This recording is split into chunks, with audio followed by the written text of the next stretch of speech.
නිවසක් අහිමි වුණු අයට නිවස ඉදිකර ගැනීම සඳහා ලක්ෂ 50ක් ලබා දෙනවා. සමහර විට Tamanට තිබුණු නිවසට වඩා සමහර අයට මං හිතන්නේ ලක්ෂ 50ට වඩා අධික වටිනාකම් සහිත නිවස් තියෙන්නේ නැති. සමහර අයට ලක්ෂ 50ක වටින්නේ නැති නිවස් තියෙන්නේ නැති. හැබැයි අපිට ඒවා ගණනය කරන්න බෑ, දැන් ඒවා ගහගෙන ගිහලා ඉවරයි. ඒ නිසා අපි ලක්ෂ 50ක දීමනාවක් දෙනවා මේ නිවසක් ඉදිකර ගැනීම සඳහා.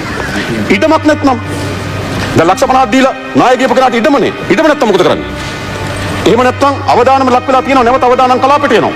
යන්න දෙන්නේ නැහැ. අපි උපරිම මම දැන් දාගෙන තියෙන අවදානම් විශේෂම කලාපවල මේ සෙනසුරාදේට ගිහිල්ලා ඒ පළාත්වල රජ ඉඩම් තියෙනවද කියලා හොයනවා. මම හෙට නුවර නේද? අවස අපි මාතලේ යනවා. ඊට පස්සේ අපි නුවරඑළිය බදුල්ල යන කල්පනා කරනවා. ඒ පළාත්වල තමයි නේද? ඔව් ඒ පළාත්වල තමයි මේ ඉඩම් ප්‍රශ්නේ තියෙන්නේ. අපි දිසාපති තුමාලා හම්බෙලා රජේ ඉඩම් තියෙනවද කියලා හොයනවා. ඒ වුණොත් මේ ලක්ෂ 50 ගන්න කෙනාට රජයෙන් ඉඩමක් දෙනවා ගයක් හදාගන්න. රජයෙන් ඉඩමක් දෙන්න ඉඩම් නැත්නම් ලක්ෂ 50 දක්වා දීමනාවක් දෙනවා. ගේ හදන්න දීපු ලක්ෂ 50ට අමතරව ඉඩමක් මිලදී ගැනීම සඳහා ලක්ෂ 50 දක්වා දීමනාවක් ලබා දෙනවා.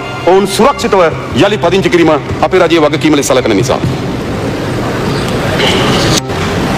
ඊළඟ ආපදා බලපෑම හේතුවෙන් අර්ධ වශයෙන් හානි වූ පිළිසකර කර ගැනීම සඳහා ගෙවුම් ලබන දීමනාව. ආපදාවට ලක් වෙලා තියෙනවා. මුළු බණින්ම නිවාස විනාශ වෙලා නැහැ. ඒක ප්‍රතිසංස්කරණය කරගන්න පුළුවන්. ඔව් ඉඩමයි ගේ දෙකම ගියා නම් රුපියල් කෝටියක් හම්බ වෙනවා. එක්ක ලක්ෂ 50යි ඉඩම මිලදී ගන්න ලක්ෂ 50යි එක්ක ලක්ෂ 50යි ආණ්ඩුවෙන් ඉඩමයි. එයි මේ ජනතාවගේ ජීවිත අපි සුරක්ෂිත කරන්න ඕන. අපි හැමදෙනාම එකතු වෙලා මේ ජනතාව බලා ගන්න ඕනකම තිබෙනවා. ඊළඟ ආපදාවට බලපෑම හේතුවෙන් අර්ධ වශයෙන් නිවාස හානි වෙලා තියෙනවා. මේවට මේ පොඩි දීමනා දුන්නේ. තහඩු දෙකක් දාගන්න රුපියල් 5000ක් දෙනවා. බිත්තියක් නංගගන්න රුපියල් 2000ක් දෙනවා. සාධාරණ නෑනේ මොනු. එහෙමනේ ගෙව්වේ. හැබැයි අපි මොකද කරන්නේ? අපි ආපදාවට පත් වෙලා තියෙන නිවාසයකට උපරිම ලක්ෂ 25 දක්වා ඒ ගෙවල් යලි ප්‍රතිසංස්කරණය කර ගැනීම සඳහා මුදල් දෙන උපරිම ලක්ෂ 25. අපි හිතනවා ඒක ලක්ෂ 10 15 20 25 කියලා කාණ්ඩ හතරකට කඩන්න. තහඩුවක් ගියත් ලක්ෂ 10යි. ඇයි ඒ තහඩුවක් කියන්නේ තාමත් එතන නිවසක් නෑ උන්ට. අපි දන්නවා මේ පළාත්වල තියෙන ප්‍රශ්නේ. ඒගොල්ලන්ට අපි මොකද කරන්නේ? නැවත මේ නිවස ප්‍රතිසංස්කරණය කර ගැනීම සඳහා දායකත්වයක් අපි දෙන්න ඕන. හිටපු තැනටම නෙවෙයි එයා ගේන්න ඕන.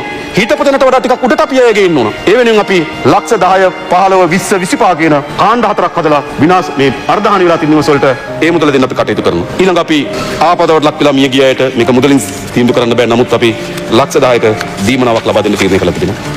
ලක්ෂ 10ක් මිය ගිය අයගේ ඥාතීන් වෙනුවෙන්. ඉතින් මේක තමයි මම හිතන්නේ මේ සඳහා අපි මේ අයවැයලේ කියන මේ 2025 සඳහා අපි බිලියන 72.2ක් අපේක්ෂා කරනවා.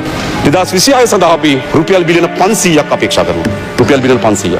අපි හිතන අපේ ණය සීමාව වැඩි කරගන්නේ නැතුව මේ රුපියල් බිලියන 500 හොයාගන්න පුළුවන් වේවි කියන හැකියාව අපිට තියෙනවා. ඒ නිසා අපි ණය සීමාව ඉදිරිපත් කළ තියෙන මේ පාර්ලිමේන්තුවට අපි කිසිසේත් පාර්ලිමේන්තුවට දැන් ඉදිරිපත් කළ තියෙන ණය සීමාව වැඩි කරන්නේ නැහැ. අපි ඉදිරිපත් කළ තියෙන ණය සීමාව තමයි රුපියල් බිලියන 3800. මගේ අයවැය කතාවේදී කිව්වා මේ 3800ක ණය සීමාව බිලියන 60කින් අඩු කරන්න කියලා. ඒ කියන්නේ ණය සීමාව බිලියන 3740 කරන්න කියලා කිව්වා. හැබැයි අපි අයවැය ලේඛනයේදී කියපේ යෝජනාව අද අපි සංශෝධන ඉදිරිපත් කරන්නේ නැහැ. ඉදිරිපත් කරන්නේ නැත්තේ අපිට බිලියන 60 නේද 3740 වෙනකොට 3800ම ණය සීමාව තබා ගත යුතු කියලා අපි තීරණය කරා. ඒ නිසා අර බිලියන 60 අපි මේකෙන් මේව කරන්නේ නැහැ. ඊළඟ ඒ වගේම මම මේ කියපු මේ අපි ගත්තොත් අපිට දැන් කාණ්ඩ දෙකක් තියෙනවා ක්‍රියාත්මක කරන්න. එකක් තමයි මේ දින 25ට. මේ දින 25ට ක්‍රියාත්මක කරන්න බිලියන 72.2ක් තියෙනවා. අද අපි සම්මත කරන 2026 අයවැය ලේඛනය. ජනවාරි මාසේ ඉඳන් ක්‍රියාත්මක වෙනවා. අන්න ඒ ඉදිරිපත් කළ අයවැය ලේඛනය තමයි අපි පරිපූර්ණ කැස්තමේන්තුවක් ගන්න බලාපොරොත්තු වෙනවා රුපියල් බිලියන 500ක.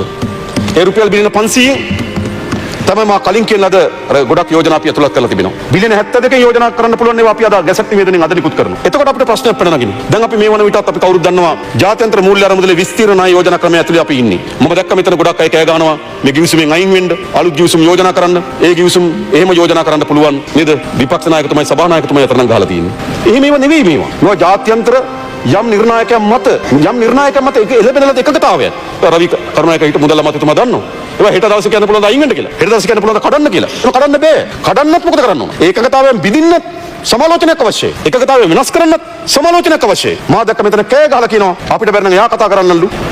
අනේ ප්ලීස් එපා. අපහාස කරනව නෙවෙයි. එහෙම නෙවෙයි. මේ හැම කොන්දේසියක්ම එකඟතාවයකටම කොන්දේසි කියනට වඩා අපේ එකඟතාවයන්ට අවිලා තියෙන්නේ. මේ අපේ එකඟතාවයන්ට අවිලා තියෙන කුමක් මතද? මේ තියෙන ජාත්‍යන්තර එකඟතාවයන් කියන්නේ යම් මූලධර්ම මත එකඟ වෙලා තියෙන්නේ. නැවත එකඟතාවයෙන් බිඳිනවා නම් සමාලෝචනයකට යන්න ඕන. දැන් අපි 6 වෙනි සමාලෝචන 5 වෙනි සමාලෝචන අවසන් කරලා තියෙන්නේ. අපි නිලධාරි මට්ටමේ ඇග්‍රීමන්ට් එක සයින් කරලා තියෙන්නේ. ඒක එළබෙන 15 වෙනිදා ඒගොල්ලන්ගේ අධ්‍යක්ෂ මණ්ඩලයට ලබා දීමට සැලසුම් කරලා තිබුණා. හැබැයි තත්ත්වය වෙනස්. දැන් තත්ත්වය වෙනස්.